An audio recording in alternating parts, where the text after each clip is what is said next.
जय श्री गणेश जी। हर हर महादेव। मैं हूँ साध्वी और आज मैं आपको पुनः लेके आई हूँ एपिसोड 2 में। आज मैं आपको बताऊंगी कि क्या भगवान शिव और भगवान शंकर एक ही हैं या भगवान शिव और भगवान शंकर को दो अलग अलग रूपों में माना जाता है। तो सबसे पहले जब हम बात करते हैं शिव पुराण की, तो शिव पुराण ऐसा बताता है कि भगवान शंकर और भगवान शिव एक नहीं बल्कि दो अलग अलग हैं। और उसका कारण ऐसा है कि जब इस धरती पे, इस दुनिया में, इस सृष्टि में कुछ भी नहीं था, तो जो निराकार रूप है वो सदाशिव यानी शिव भगवान है। और भगवान के निराकार रूप को एक लिंग के रूप में स्थापित किया जाता है, जिसे आप शिव लिंग के रूप में जानते हैं। और इस तरह से जो लोग भी लिंग की पूजा करते हैं यानी कि शिवलिंग की पूजा करते हैं, वो शिव के रूप में माने जाते हैं। उसके बाद जो दूसरे नंबर पे आते हैं वो आते हैं जिनके बारे में हम कह रहे हैं यानी शंकर जी। वही भगवान शंकर को माना जाता है कि भगवान शंकर वो थे जिनको ब्रह्मा जी ने भगवान शिव से अपने पुत्र के रूप में मांगा और कहा कि आप मेरे पुत्र के रूप में जन्म ले। शिव पुराण ऐसा कहता है। और तब भगवान शिव ने ब्रह्मा जी के पुत्र के रूप में जन्म लिया, जिनका नाम शंकर रखा गया। और उन्होंने जन्म लिया सबसे पहले भूत प्रेत पिशाचों और जितने भी इवल्स हैं, राक्षस है, ब्रह्म राक्षस है, उनको जन्म दिया।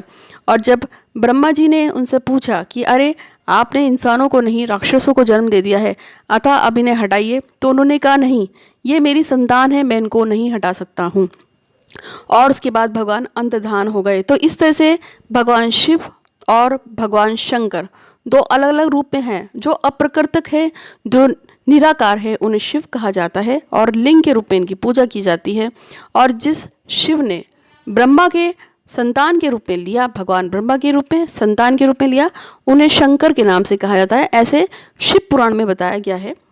और इसी शिव पुराण के रेफरेंस के हिसाब से अगर आप देख लेंगे तो आपको पता चल जाएगा। साथ में जो कैलाश में रहते हैं वो शंकर जी ही हैं, जिनका विवाह माता पार्वती से हुआ। क्योंकि जब आदि शक्ति के रूप में भगवान शिव के साथ रह रही थी भगवान शिव, जिन्हें आदिदेव कहा जाता है, मैंने पहले एपिसोड में बताया था, उनकी अर्धांगिनी है आदि शक्ति। तो आदि शक्ति और आदिदेव जब एक साथ थे और उनके बाद जब भगवान शंकर ने ब्रह्मा के पुत्र के रूप में जन्म लिया, शिव ने शंकर रूप में, तो उसी समय आदि शक्ति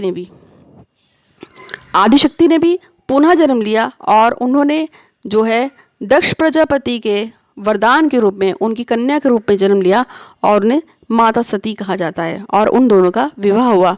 शिव हमेशा से ही कैलाश में रहते हैं और कैलाश में ही स्थिर हैं। और कहा जाता है भगवान शिव के साथ साथ भगवान विष्णु, उनके पास में ही, जो कैलाश के पास में एक सरोवर है जिसमें भगवान विष्णु वास करते हैं। तो आज के लिए बस इतना ही है। उम्मीद है कि आपको वीडियो अच्छा लगा होगा। अच्छा लगा है तो लाइक कीजिएगा, शेयर कीजिएगा। अगले वीडियोस में मैं आपको शिव तंत्र, रहस्य, वशीकरण, उच्चाटन और इस तरह की बहुत सी चीज़ें, विद्याएं जो भगवान शंकर ने, भगवान शिव ने माता पार्वती के कान में कही थी, माँ काली को सिखाई थी, वो सब आपको जरूर बताऊंगी। आज के लिए इतना ही। Thank you so much.